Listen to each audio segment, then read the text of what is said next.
सबको जय मसीह की। परमेश्वर का धन्यवाद हो एक बार फिर इस सुंदर समय के लिए कि परमेश्वर ने हम सबको ये मौका दिया कि हम उसकी आराधना में आने पाए। परमेश्वर का धन्यवाद देते हैं बीते दिनों के लिए। परमेश्वर ने हम सभी को संभाला। ये सुंदर दिन परमेश्वर ने हम सबको एक बार फिर दिया है कि हम उसकी आराधना करें, उसकी स्तुति करें, उसके वचन में जाएं, उसके वचन को समझें, जानें और पहचाने परमेश्वर की सामर्थ को।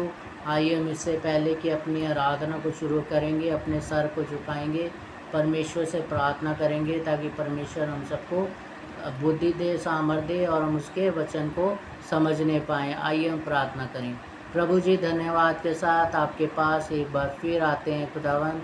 आपसे प्रार्थना चाहते हैं, आपकी खुदावन आशीष और बरकतों के लिए आपको धन्यवाद देना चाहते हैं। आपका धन्यवाद देना चाहते हैं आपके अनुग्रह के लिए, आपके दया, आपकी कृपा के लिए जो आपने अभी तक हम पे बना के रखी है। खुदावन आपका धन्यवाद देना चाहते हैं। बीते दिनों आपने हम सभी को संभाला है। प्रार्थना चाहते हैं हर एक उस जन के लिए जो खुदावन इस समय आपकी इस प्रार्थना सभा में उपस्थित हैं, आपकी इस प्रार्थना को सुन रहे हैं, आराधना को सुन रहे हैं, वचन को सुनना चाहते हैं। हर एक को खुदावन आप संभाले, बुद्धि और सामर्थ्य दें और खुदावन होने दें कि खुदावन हम सबके जीवन से आपको महिमा, आपको धन्यवाद मिल सके। आगे की आराधना आपके हाथों में सौंपते हैं, प्रार्थना आपके हाथों में सौंपते हैं, वचन आपके हाथों में सौंप देते हैं और अपने आप को भी आपके हाथों में सौंप देते हैं। आप हम में से हर एक जन को बुद्धि दें ताकि खुदा हम उस वचन को समझने वाले हो सकें और अपने जीवन से आपको महिमा देने वाले हो सकें। खुदा धन्यवाद देते हैं, आपने हमारी प्रार्थना को सुना है। आशीष और बरकतों के लिए धन्यवाद देते हैं और ये सब आपके प्रिय पुत्र अपने उद्धारकर्ता यीशु मसीह के नाम से मांग लेते हैं, आमीन। धन्यवाद हो परमेश्वर का एक बार फिर इस सुंदर समय के लिए। हम सभी को परमेश्वर ने एक बार फिर ये सुंदर समय दिया है कि हम उसकी आराधना करने के लिए इकट्ठा होने पाए हैं। परमेश्वर का धन्यवाद देंगे हर एक आशीष के लिए, हर एक बरकत के लिए। मैं परमेश्वर का दास अमित पुत्र एक बार फिर आपके सामने जो है परमेश्वर के वचन को लेके आया हूँ। और इससे पहले कि हम उस वचन को सीखेंगे, जानेंगे, जैसा हम हमेशा से करते आए हैं, हम प्रभु की स्तुति में एक गीत को गाएंगे। आपको अगर वो गीत आता है तो साथ में आप भी वो गीत को गा सकते हैं ताकि गीत के द्वारा परमेश्वर को महिमा मिले और परमेश्वर हमें आशीष और बरकत देने पाए। आइए हम प्रभु की स्तुति में गीत गाते हैं। गीत के बोल हैं, शून्य से लेके तूने मुझे रच लिया अपने ही रूप में। शून्य से लेके तूने मुझे रच लिया अपने ही रूप में। प्रेम किया है अनंत प्रेम से, दिया पुत्र मेरी मुक्ति के लिए। अनोखा प्यार है तेरा, करूँगा स्तुति तेरी मैं सर्वदा। अनोखा प्यार है तेरा, करूँगा स्तुति तेरी मैं सर्वदा। जग में आया यीशु स्वर्ग छोड़ के, मेरा सारा दर्द सह लिया उसने। कोड़े खा के क्रूस उठा के यीशु ने मुझे मुक्ति और चंगाई दे दी है। अनोखा प्यार है तेरा, करूँगा स्तुति तेरी मैं सर्वदा। अनोखा प्यार है तेरा, करूँगा स्तुति तेरी मैं सर्वदा। अनवरत से और सभी आशीषें दी मुझे उसने भरपूर से। खतरों और सब मुसीबतों से आके पुतली जैसे संभाला मुझे। अनोखा प्यार है तेरा, करूँगा स्तुति तेरी मैं सर्वदा। अनोखा प्यार है तेरा, करूँगा स्तुति तेरी मैं सर्वदा। करूँगा स्तुति तेरी मैं सर्वदा, करूँगा स्तुति तेरी मैं सर्वदा। प्रभु का धन्यवाद हो इस सुंदर गीत के लिए। प्रभु ने हम सबको ये गीत दिया कि हम स्तुति प्रभु की हमेशा करेंगे, क्योंकि उसने हमें शून्य से लेके रच दिया है। और हम जो है सीख रहे हैं प्रभु के वचनों को, जान रहे हैं कि प्रभु ने कैसे सृष्टि की, कैसे उसने मनुष्य को बनाया और कैसे उसने सब कुछ बनाया, और मनुष्य को बना के जो है परमेश्वर ने क्या बोला, ये अच्छा है। आइए हम प्रभु के वचन में हम सीखेंगे, आगे की ओर बढ़ेंगे। जैसा हम सीख रहे हैं आजकल जो है पुराना नियम हम सीख रहे हैं, और पुराने नियम में जो है हम परमेश्वर के वो सामर्थ के कामों को देख रहे हैं जो परमेश्वर कर रहा है। आइए हम प्रभु के वचन में हम जाएंगे, और आज हम प्रभु के वचन में से निकालेंगे उत्पत्ति, जो बाइबल में सबसे पहली किताब है। उत्पत्ति पुराने नियम की सबसे पहली किताब है, और उसमें से हम निकालेंगे उत्पत्ति उसका 3रा अध्याय, उसके पहले वचन से हम पढ़ेंगे उसके 13 वचन तक। उत्पत्ति 3रा अध्याय उसकी पहली आयत से 13 वचन तक। और पहले वचन के ऊपर लिखा हुआ है मनुष्य के पापी हो जाने का वर्णन, मनुष्य के पापी हो जाने का वर्णन। तो हमने जैसे इससे पहले की वीडियो में सीखा था कि परमेश्वर ने जब आदम हव्वा को बनाया तो उसने परमेश्वर ने उनको आदम की वाटिका में रख दिया, और उसकी सुरक्षा करने के लिए, उसकी रक्षा करने के लिए, और परमेश्वर ने जो है उनके खाने पीने का इंतज़ाम भी कर दिया, और उनको आज्ञा दी कि जो है तुम वाटिका के किसी भी वृक्ष का फल खा सकते हो, परंतु वाटिका के बीचों बीच जो फल लगा हुआ है उसको तुम ना खाना।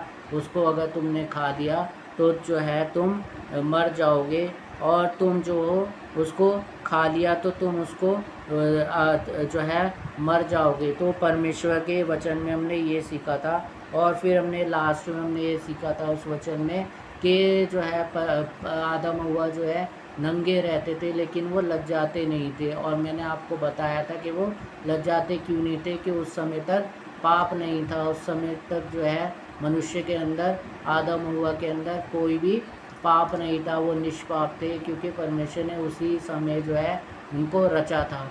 लेकिन जैसे जैसे जो है आदम हव्वा अपने जीवन में आगे बढ़ते रहे तो जो है जीवन में उनके पाप आता गया। ऐसे ही हम आज सीखेंगे 3रे अध्याय के पहले वचन से हम पढ़ रहे हैं। इसमें लिखा है मनुष्य के पापी हो जाने का वर्णन। तो मनुष्य क्यों पापी हो गया उसका वर्णन जो है परमेश्वर के वचन में हम पढ़ेंगे पहले वचन से। यहोवा परमेश्वर ने जितने बनेले पशु बनाए थे उन सब में सर्प जो था धूर्त था। धूर्त का मतलब है चालाक था। सांप जो था चालाक था। जितने भी बनेले पशु उन्होंने परमेश्वर ने बनाए थे उनमें सबसे चालाक जो था सांप था। और सांप क्यों चालाक था? और क्योंकि परमेश्वर के वचन में लिखा है, इसमें पहले वचन के तीसरे बाब के पहले वचन के बी पार्ट में हम पढ़ेंगे। उसमें क्या लिखा है? उसने स्त्री से कहा, क्या सच है कि परमेश्वर ने कहा तुम इस वाटिका के किसी वृक्ष का फल ना खाना?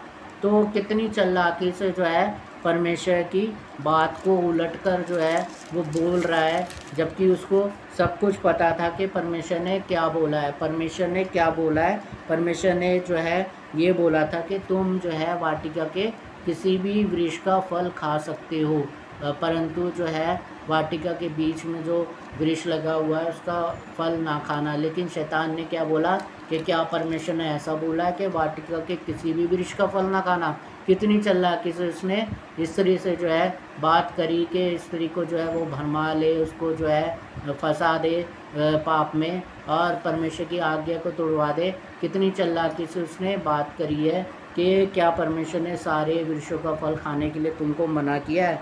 तो परमेश्वर क्या लिखा है? क्या सच है कि परमेश्वर ने कहा तुम इस वाटिका के किसी वृक्ष का फल ना खाना? कितनी चालाकी से वो बात कर रहा है कि किसी वृक्ष का फल ना खाना, जबकि परमेश्वर ने ऐसा नहीं कहा था कि तुम किसी वृक्ष का फल नहीं खाना। परमेश्वर ने सारे वृक्षों का फल खाने के लिए आदम हव्वा को बोला था, लेकिन परमेश्वर ने बोला था कि वाटिका के बीचों बीच जो वृक्ष लगा हुआ है उसका फल तुम ना खाना। और इसके वचन में हम पढ़ेंगे, दूसरे वचन में लिखा है तीसरे बाब की उत्पत्ति।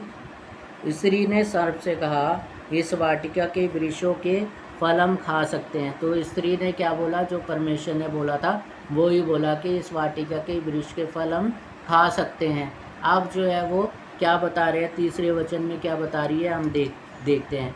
पर जो वृक्ष वाटिका के बीच में है, जो मैं आपको बता रहा था पहले कि वाटिका के वृक्ष बीच में जो फल लगा हुआ है, जो पेड़ लगा हुआ है, उसका फल को खाने से परमेश्वर ने मना किया था, वही चीज़ जो है वो सर्प को बता रही है, सांप को बता रही है कि परमेश्वर ने हमसे ये कहा है कि फल हम खा सकते हैं, इस वाटिका के सारे फल खा सकते हैं, परंतु जो वाटिका के बीच में जो पेड़ लगा हुआ है उसके विषय में परमेश्वर ने कहा है ना उसको खाना और ना उसको छूना।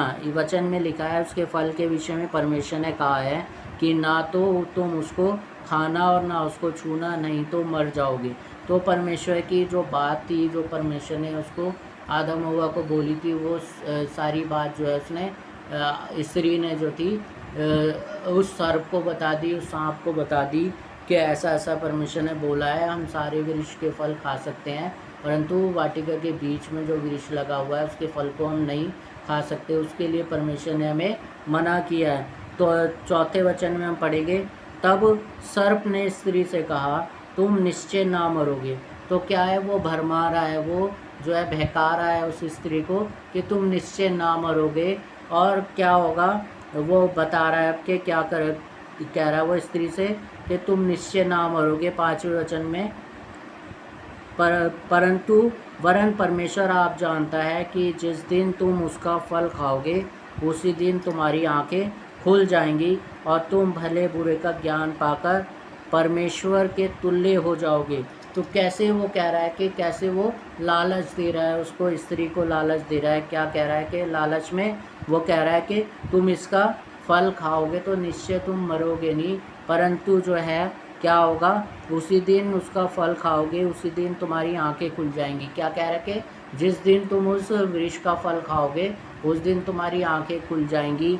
और जो है ये परमेश्वर खुद जानता है, इसलिए उसने तुम्हें मना किया है कि तुम्हारी आंखें ना खुले और तुम जो हो बुद्धिमान ना रहो और तुम जो हो निर्बुद्धि रहो। तो क्या वो लालच दे रहा है कि तुम्हें बुद्धि आ जाएगी, इसको खा के समझ आ जाएगी। वचन में लिखा है वरन परमेश्वर आप जानता है कि जिस दिन तुम उसका फल खाओगे उसी दिन तुम्हारी आंखें खुल जाएंगी और तुम भले बुरे का ज्ञान पाकर परमेश्वर के तुल्य हो जाओगे। तो तुल्य हो जाना कितनी बड़ा लालच दे रहा है स्त्री को कि तुम जो हो परमेश्वर के तुल्य हो जाओगे, परमेश्वर जैसे बन जाओगे, जैसे परमेश्वर है वैसे तुम हो जाओगे। जैसे परमेश्वर ने सृष्टि बनाई और सृष्टि के ऊपर जो है परमेश्वर जो है महान है, परमेश्वर के पास सारा कंट्रोल है इस पृथ्वी का, इस सृष्टि का। और उसी प्रकार जो है तुम भी जो है परमेश्वर के समान हो जाओगे, परमेश्वर के जैसे हो जाओगे। ये सब जो है परमेश्वर जानता है, इसलिए तुम्हें मना किया है इस वृक्ष के फल को खाने के लिए।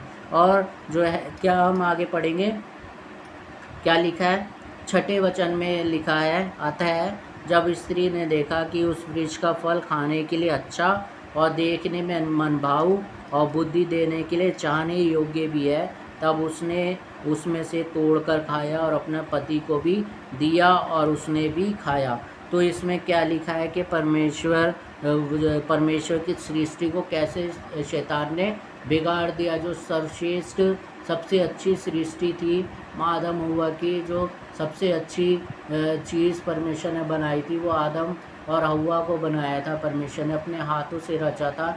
उस सृष्टि को जो है इस शैतान ने, इस सर्प ने, सांप ने जो है बिगाड़ दिया और परमेश्वर की उस सृष्टि को भरमा दिया, आदम को भरमा दिया, हव्वा को भरमा दिया। पहले उसने हव्वा को भरमाया तो उसने क्या बोला कि तुम जो है परमेश्वर के तुल्य हो जाओगे, तुम्हारे पास बुद्धि आ जाएगी, तुम समझ पाओगे सारी चीज़ें, तुम मरोगे नहीं। उसके जो है स्त्री के अंदर लालच आ गया, अरे हम तो बुद्धिमान हो जाएंगे, हम परमेश्वर के तुल्य हो जाएंगे। और उसने स्त्री ने क्या किया, उस पेड़ के पास गई, उस फल के पास गई और क्या उसको देखने लगी, ये तो जो है मन भाऊ जो है मन को भाने वाला जो है फ्रूट है, कितना अच्छा है देखने में, कितना अच्छा लग रहा है। इसमें क्या लिखा है, जब स्त्री ने देखा कि उस वृक्ष का फल खाने के लिए अच्छा और देखने में मन भाव देखने में इतना अच्छा फल था वो कि उसको लालच आ गया, उस स्त्री को लालच आ गया कि इसको मैं तोड़ के खा लेती हूँ। अब जो है कई लोग जो हैं ये बोलते हैं कि वो फ्रूट जो था सेब था, लेकिन मायने ये नहीं रखता कि वो सेब था या कौन सा फ्रूट था, कौन सा फल था, लेकिन मायने ये रखता है कि आदम जो स्त्री थी उसने परमेश्वर की आज्ञा को तोड़ा था। आज्ञा को क्यों तोड़ा था? परमेश्वर ने ये आज्ञा दी थी कि इस वृक्ष का फल मत खाना, अगर तुम खाओगे तो तुम निश्चय मर जाओगे। और जो है हमने वचन को हम पढ़ रहे हैं तो 6ठे वचन में लिखा है कि स्त्री देख रही है, उसको लालच आ रहा है उस फल का, और क्या कह रही है, और देखने में मनभाव और बुद्धि देने के लिए चाहने योग्य भी है, तब उसने उसमें से तोड़कर खाया। अब जो है उसको लालच आ गया तो उसने उसमें से तोड़ के खा लिया। मायने ये नहीं रखता कि उसने जो है वो फ्रूट तोड़ के खा लिया, लेकिन मायने ये रखता है कि उसने परमेश्वर की उस आज्ञा को तोड़ दिया। आज जो है बहुत सारे लोग ये कहते हैं कि वो फल जो था सेब था, वो फल ये था, वो फल वो था, लेकिन जो है वो फल चाहे कोई भी हो, लेकिन वो जो है परमेश्वर ने खाने के लिए मना किया था कि ये चीज़ तुम नहीं करना, नहीं तो तुम मर जाओगे। उसने स्त्री ने जो है परमेश्वर की उस आज्ञा को तोड़ा था, जिस वजह से जो है पाप में पड़ गई। और जब उसने तोड़ के खाया तब क्या हुआ, और अपने पति को भी दिया। अब जो है उसने खाया, उसको अच्छा लगा वो फ्रूट, तो उसने जो है अपने पति को भी दे दिया, और पति ने भी जो है वो तोड़ के खा लिया। और पति ने जो है, आदम ने जो है तोड़ के नहीं खाया, परंतु उस स्त्री ने जो है उसको खिला दिया, क्योंकि उसको अच्छा लगा वो फ्रूट, वो फल अच्छा लगा, और उसने जो है अपने पति को भी खिला दिया। और जो है 7वें वचन में लिखा है, तब उन दोनों की आंखें खुल गईं और उनको मालूम हुआ कि वे नंगे हैं, इसलिए उन्होंने अंजीर के पत्ते जोड़ जोड़ कर लंगोट बना लिया।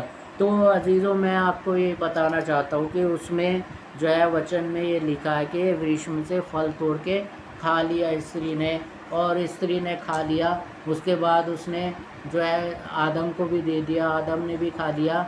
मायने वो नहीं रखता कि वो फल जो है कौन सा था, वो सेब था या अंगूर था या कोई और फ्रूट था। मायने ये रखता है कि उन्होंने परमेश्वर की आज्ञा को तोड़ा था, उन्होंने जो है परमेश्वर की उस मर्ज़ी को तोड़ा था, और परमेश्वर ने जो है उस वृक्ष के फल को खाने से मना किया था, और परमेश्वर ने उसको छूने से भी मना किया था, लेकिन परमेश्वर की उस आज्ञा को उस स्त्री ने तोड़ दिया, उस जो है नारी ने तोड़ दिया, फिर आदम ने तोड़ दिया और उसको खा लिया।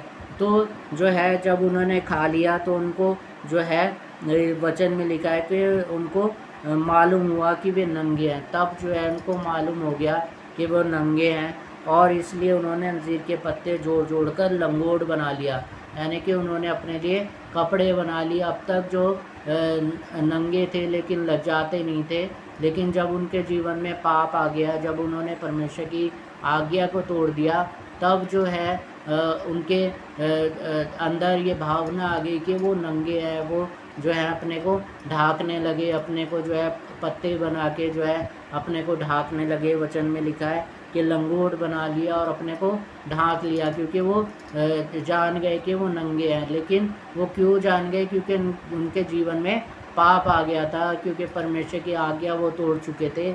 और हम आगे के वचन में पढ़ेंगे, 8वें वचन में क्या लिखा है। 8वें वचन में, तब यहोवा परमेश्वर जो दिन के ठंडे समय वाटिका में फिरता था का शब्द उनको सुनाई दिया। अब जो है परमेश्वर जो था, यहोवा परमेश्वर जो था, जो प्रतिदिन जो है दिन के ठंडे समय में जो है उस वाटिका में आता था, आदम हव्वा से मिलने के लिए आता था। उस वाटिका में वो घूमता था, अपनी सृष्टि को वो देखता था कि मैंने कितनी अच्छी सृष्टि बनाई है। वो सारी चीज़ें देखने आता था, घूमने आता था, ठंडे समय में वाटिका में वो फिरने आता था। तो उन्होंने क्या, आदम हव्वा ने सुना, आदम हव्वा ने सुना कि उनको शब्द सुनाई दिया, आदम हव्वा को शब्द सुनाई दे गया कि परमेश्वर जो है आ गया है, प्रभु परमेश्वर आ गया, जिसने हमें जो है रचा था, जिसने हमें आज्ञा दी थी उस वृक्ष का फल नहीं खाना, हमने जो है वो वृक्ष का फल खा दिया, हमने परमेश्वर की जो है आज्ञा को तोड़ दिया है। और जब उन्होंने ये शब्द सुना तो आगे हम पढ़ेंगे वचन में क्या लिखा है। तब आदम और उसकी पत्नी वाटिका के वृक्षों के बीच यहोवा परमेश्वर से छिप गए। अब जो है जब उनके जीवन में पाप आ गया, जब उनके जीवन में जो है उन्होंने परमेश्वर की आज्ञा को तोड़ दिया, तो वो छिप गए। अब परमेश्वर से वो डरने लगे, वो परमेश्वर के सामने जाने से जो है घबराने लगे कि हमने जो है परमेश्वर की आज्ञा को तोड़ दिया, हमने पाप कर दिया, हमने वो वृक्ष का फल खा लिया है जो परमेश्वर ने हमें मना किया था। अब जो है उनके अंदर भय आ गया, जबकि परमेश्वर जो है प्रतिदिन उनसे मिलता था। और हम देख सकते हैं परमेश्वर से वो पहले डरते नहीं थे। परमेश्वर जो है उनसे बातचीत भी करता होगा, और परमेश्वर जो है उनको देखता होगा रोज़, जो है दिन के समय में, ठंडे समय में वो आता था, तब वो लज्जाते नहीं थे, जब वो डरते नहीं थे। क्यों? क्योंकि उनके अंदर पाप नहीं था, वो परमेश्वर की मर्जी के अनुसार अपने जीवन को जी रहे थे। और हम इस वचन को देख रहे हैं कि जब परमेश्वर अब उनके पाप करने के बाद आ रहा है तो वो छिप गए हैं, परमेश्वर से डर गए हैं। और जो है जब हम कोई गलती कर देते हैं, हम वैसे ही देख लें अपने जीवन में, माता पिता अगर होते हैं, माता पिता घर में होते हैं, तो उनके बच्चे जो है अगर कोई गलती कर दे तो माता पिता से उनके बच्चे जो है डरते हैं, उनसे छूट जाते हैं। माता पिता किसी चीज़ को करने के लिए मना करते हैं, बेटा ये मत करना, बेटी ये मत करना। और जो है बच्चे अगर वो चीज़ कर दे तो माता पिता से डरते हैं, छुप जाते हैं कि कहीं मम्मी जो है मुझे बुला ना ले, वो डांटेगी, या उसने मना किया था, पापा ने काम करने से मना किया था, हमने कर दिया, अब वो जो है हमें डांटेंगे। ऐसे ही जो है यहाँ पे हुआ है कि परमेश्वर जो है जिस काम को करने के लिए परमेश्वर ने आदम को हव्वा को मना किया था, वो काम जो है ये आदम हव्वा कर चुके थे, उस वृक्ष का फल खा चुके थे, उस आज्ञा को वो तोड़ चुके थे जो परमेश्वर ने उनको दी थी कि वाटिका के बीचों बीच का वृक्ष का फल तुम ना खाना, वो खा चुके थे। और फिर जो भी उन्होंने खा लिया तो वो डर गए, वो जो है भयभीत हो गए, और वो ये सोचने लगे कि अब परमेश्वर जो है हमें जो है दोनों को नष्ट कर देगा, हमें ख़त्म कर देगा, हमने जो है परमेश्वर की मर्ज़ी को तोड़ दिया है। लेकिन हम आगे के वचन को पढ़ेंगे, आगे के वचन में क्या लिखा है। 9वें वचन में, तब यहोवा परमेश्वर ने पुकार कर आदम से पूछा, तू कहाँ है? तो परमेश्वर ने क्या पूछा उससे?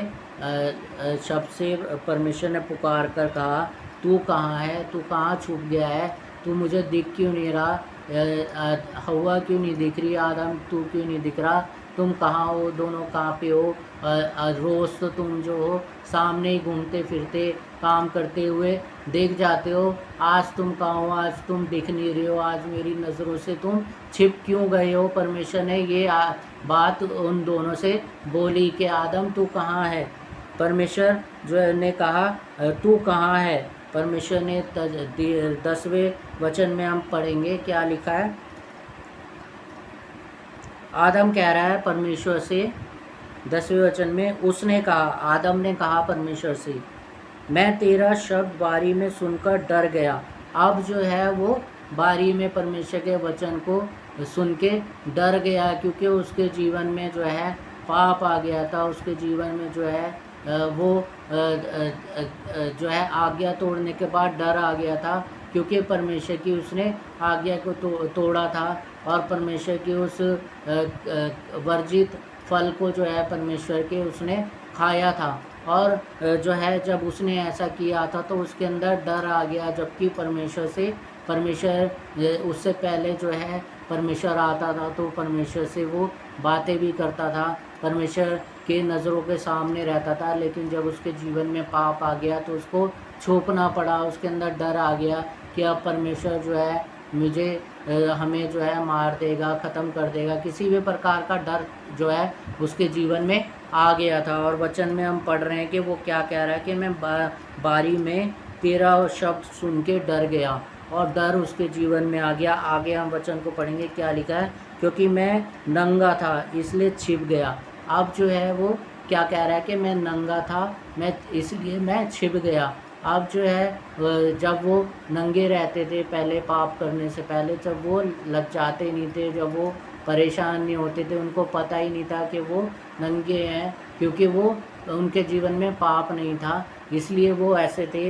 लेकिन जब उनके जीवन में पाप आ गया, तब जो है परमेश्वर से क्या कह रहा है, एक शब्द तो वो ये बोल रहा है कि मैं तेरा शब्द सुन के डर गया। और जो है मैं उसके बाद हमने पढ़ा वचन में कि मैं नंगा था, मैं इसलिए छुप गया। और जो है परमेश्वर क्या बोल रहा है, जब परमेश्वर को उसने बोला कि मैं डर गया, आदम ने बोला मैं डर गया और मैं जो है छिप गया, तब परमेश्वर क्या कह रहा है 11वें वचन में, और उसमें लिखा है, उसने कहा, यानी कि परमेश्वर ने कहा, किसने तुझे बताया कि तू नंगा है। परमेश्वर क्वेश्चन पूछ रहा है, किसने तुझे बता दिया कि तू नंगा है।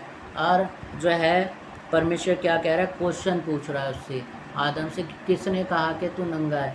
तो क्या कह रहा है परमेश्वर आगे, जिस वृक्ष का फल खाने को मैंने तुझे मना किया था, क्या तूने उसका फल खाया है। परमेश्वर पूछ रहा है, जिस वृक्ष का फल खाने को मैंने तुझे मना किया था, क्या तूने उस वृक्ष का फल खाया है। और तूने, परमेश्वर को ये पता लग गया कि तूने उस वृक्ष का फल खाया है, तभी परमेश्वर ने ये क्वेश्चन उससे पूछ लिया। परमेश्वर को पता लग गया इसने ये वृक्ष का फल खाया होगा, तभी जो है ये मुझसे डर गया, और तभी जो है ये छुप गया, इसको पता लग गया कि नंगा है, इसने उस वृक्ष का फल खाया होगा। परमेश्वर से कुछ क्वेश्चन पूछ रहा है, क्योंकि उसको पता लग गया कि परमेश्वर को पता लग गया कि आदम ने ऐसा ही कुछ किया होगा। और आगे हम पढ़ेंगे वचन में क्या लिखा है, 12वें वचन में, आदम ने कहा, जिस स्त्री को तूने मेरे संग रहने को दिया है उसी ने उस वृक्ष का फल मुझे दिया और मैंने खाया। अब क्या कह रहा है कि अब वो सीधा सीधा तौर पे जो है अपनी गलती नहीं मान रहा, अपने जो है पाप नहीं मान रहा आदम, परंतु क्या कर रहा है, परमेश्वर के ऊपर ही दोष लगा रहा है कि तूने जिस स्त्री को मुझे दिया था, जिस स्त्री को तूने मेरी पसली में से बना दिया था, उस स्त्री ने जो है मुझे वो फल दिया, तब मैंने खाया। अगर तू ऐसा नहीं करता तो मैं जो है इस फल को नहीं खाता, इस पाप को नहीं करता। अब जो है हम देख सकते हैं इस जीवन में क्या किया, इस जीवन में जब आदम के जीवन में पाप आ गया तो वो अपनी गलती नहीं मान रहा है, वो परमेश्वर के ऊपर दोष लगा रहा है। हम भी आज के अपने जीवन में देख सकते हैं कि हम अगर कोई गलती करें तो हम जो है एक दूसरे पे दोष लगाने लगते हैं कि हमें जो है इसने बोला था इसलिए हमने ऐसा कर दिया, इसकी वजह से ऐसा हो गया, उसकी वजह से ऐसा हो गया। कभी भी जो है हम अपनी गलती को नहीं मानते। ऐसा ही जो है यहाँ पे हुआ था। सबसे पहला पाप जब यहाँ पे हुआ, इस वचन में हमने पढ़ा कि परमेश्वर की सृष्टि के बाद सबसे पहला ये पाप था जो परमेश्वर की बनाई हुई रचना जो थी आदम हुआ उसने किया था, सबसे पहला पाप था।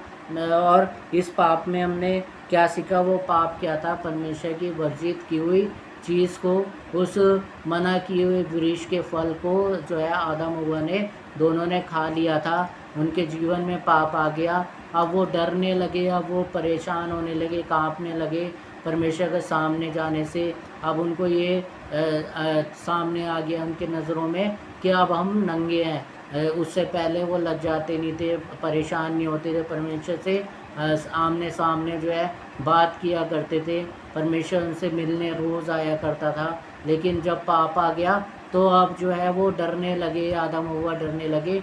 और जो है आदम क्या कह रहा है कि जिस स्त्री को तूने मेरे पास भेजा था, जिस स्त्री को तूने दिया था, उसी ने मुझे ये फल दिया, तभी मैंने खाया। आगे के वचन में हम पढ़ेंगे क्या लिखा है 13वें वचन में, तब यहोवा परमेश्वर ने स्त्री से कहा, तूने ये क्या किया। अब स्त्री से जो है यहोवा परमेश्वर बातें कर रहा है। यहोवा परमेश्वर क्या कह रहा है कि तूने क्या किया, तूने ये क्या कर दिया, जो आज्ञा मैंने तुझे दी थी, जो मैंने तुम्हें ये बोला था कि उस वृक्ष का फल ना खाना, तूने ये ऐसा क्यों कर दिया, उस वृक्ष का फल तूने क्यों खा लिया, तूने मेरी आज्ञा को क्यों तोड़ दिया। तो इसमें स्त्री क्या कह रही है, हम आगे के वचन को पढ़ेंगे। स्त्री ने कहा, सर्प ने मुझे बहका दिया, तब मैंने खाया।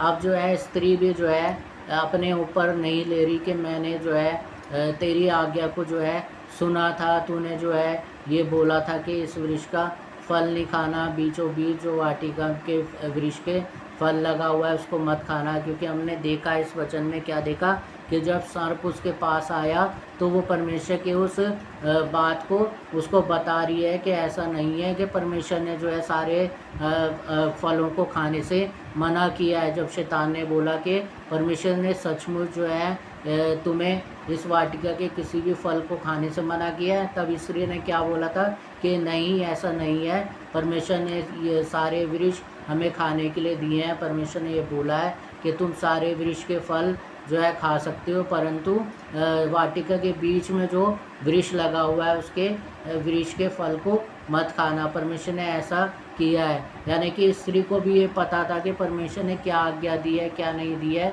फिर भी उसने स्त्री ने वो आज्ञा को तोड़ा।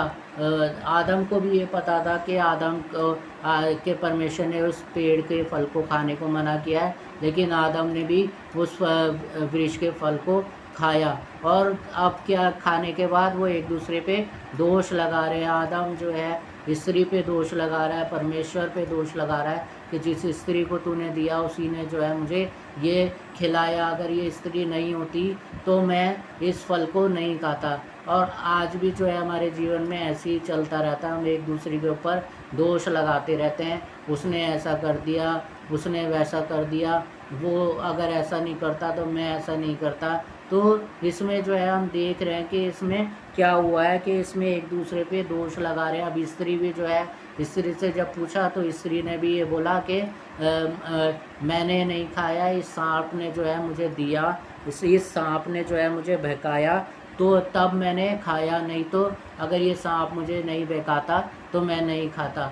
तो यहाँ पे वो स्त्री जो है दोष लगा रही है सांप पे, और जो है आदम लगा रहा है स्त्री पे और परमेश्वर पे। लेकिन वो परमेश्वर इस वचन में हमें क्या सिखा रहा है, परमेश्वर ने उसको आज्ञा दी थी कि वृक्ष का फल मत खाना। इस बीचों वाटिका के बीचों बीच में जो वृक्ष का फिर वृक्ष लगा हुआ है, जो फल है उसके फल को मत खाना। परमेश्वर की उस आज्ञा को आदम ने भी तोड़ा, हव्वा ने भी तोड़ा, और दोष फिर वो जो है एक दूसरे पे लगाने लगे। मायने ये नहीं रखता इस वचन में कि वो वृक्ष का फल क्या था, वो सेब था, अंगूर था, संतरा था, अमरूद था, कौन सा फल था, मायने वो नहीं रखता। मायने ये रखता है कि परमेश्वर की आज्ञा को इन आदम हव्वा ने तोड़ा था, और उस आज्ञा को जब उन्होंने तोड़ा तो फिर परमेश्वर के सामने जो है वो डरने लगे, परमेश्वर के जो है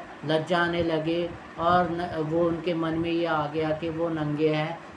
कब आ गया, जब उन्होंने पाप किया, जब उन्होंने परमेश्वर की आज्ञा को तोड़ दिया। तो इस वचन में हमने क्या सीखा है, परमेश्वर के वचन में मनुष्य के पापी होने का वर्णन, मनुष्य पापी कब हो गया और मनुष्य के जीवन में जो है पाप कैसे आ गया। परमेश्वर ने जब इस आदम हव्वा को रचा था, जब उनके जीवन में पाप नहीं था, और परमेश्वर ने जो है ये पहली आज्ञा जो है उनको दी थी कि वृक्ष के फल को मत खाना, उस वाटिका के बीचों बीच जो वृक्ष लगा हुआ है उसके फल को ना खाना। लेकिन आदम हव्वा ने क्या किया, उस फल को खा लिया। और हम भी देख सकते हैं, हमें भी अगर किसी चीज़ के लिए मना किया जाए तो हम उस चीज़ को ज़्यादा करते हैं। और हम देख सकते हैं कि डॉक्टर भी अगर कोई शुगर का पेशेंट है, डायबिटीज़ का पेशेंट है, तो उसको डॉक्टर मीठा खाने से मना कर देते हैं। लेकिन जो है मीठा खाने से मना कर देते हैं, लेकिन वो मरीज़ जो होता है, वो व्यक्ति जो होता है, उससे जैसे डॉक्टर मना करता है वो उस मीठे को खाता है, उसकी डॉक्टर की बात को नहीं मानता। और जो मान लेते हैं वो ठीक रहते हैं, जो नहीं मानते वो और बीमार होते चले जाते हैं। तो जो है हम देख सकते हैं कि ये चीज़ कहाँ से आई है कि हम जो है किसी परमेश्वर की आज्ञाओं को नहीं मानते हैं। परमेश्वर की जो है, परमेश्वर ने पहली आज्ञा यही दी थी कि वृक्ष का फल मत खाना, लेकिन मनुष्य ने क्या किया, आदम ने क्या किया, हव्वा ने क्या किया, वो वृक्ष के फल को खा लिया, और वृक्ष के फल को खाने के बाद, परमेश्वर की आज्ञा को तोड़ने के बाद उनके जीवन में पाप आ गया, उनके जीवन में डर आ गया, परमेश्वर से वो डरने लगे। जबकि परमेश्वर से वो रोज़ मिलते थे, रोज़ उनसे जो है परमेश्वर बात करता था, कोई पाप नहीं था उनके जीवन में आदम हव्वा के, लेकिन परमेश्वर की आज्ञा तोड़ने के कारण वो जो है पापी हो गए। और जो है परमेश्वर के वचन में हम आगे जो है आगे के वचनों में सीखेंगे कि जब मनुष्य ने, आदम हव्वा ने पाप किया, सांप ने पाप किया, तब जो है सांप ने पाप करवाया तो परमेश्वर ने उनको क्या जो है सज़ा दी। आगे के वचनों में हम सीखेंगे परमेश्वर ने क्या किया आगे के वचनों में। परमेश्वर का धन्यवाद देते हैं इस वचन के लिए। परमेश्वर इस वचन के द्वारा हम सबको आशीष दे, हमें बरकत दे, और हमें जो है ऐसी बुद्धि दे कि हम परमेश्वर की उस रचनाओं के बारे में, सृष्टि के बारे में सुन रहे हैं कि परमेश्वर ने कैसे जो है सृष्टि करी थी, कैसे परमेश्वर ने सब कुछ बना के ये बोला था कि सब कुछ अच्छा है। लेकिन जब मनुष्य ने पाप कर दिया, गुनाह कर दिया, परमेश्वर की आज्ञा को तोड़ दिया, तो वो अच्छा था वो बिगड़ गया, दुनिया में पाप आ गया। और जो है जब दुनिया में पाप आ गया तो जो है परमेश्वर ने आगे के वचनों में क्या किया वो हम आगे के और वचनों में हम सीखेंगे कि परमेश्वर ने मानव के, आदम के साथ क्या किया, हव्वा के साथ क्या किया, सांप को क्या बोला, ये सब हम अगले वचनों में सीखेंगे। परमेश्वर इस वचन के द्वारा आप सबको आशीष दे, आप सबको बरकत दे, आप सबको संभाले, और आप सबको जो है गवाही का मौका दे कि परमेश्वर के जीवन में आप गवाही देने पाएँ। आपके जीवन में अगर आप प्रार्थना हमसे करवाना चाहते हैं तो आप जो है हमें व्हाट्सएप पे जो है मैसेज कर सकते हैं, हमारे नंबर पे जो है हमें फ़ोन कर सकते हैं, हमें बता सकते हैं। हम आपके लिए, आपके परिवार के लिए और उन लोगों के लिए जिनको आप जानते हैं और प्रार्थना कराना चाहते हैं, उनके लिए प्रार्थना करेंगे। तो आप हमसे भी प्रार्थना करा सकते हैं, आप भी जो है खुद भी प्रार्थना करें, ताकि परमेश्वर जो है हम सबकी प्रार्थना सुने और हम सबको आशीष और बरकत दे। आमीन।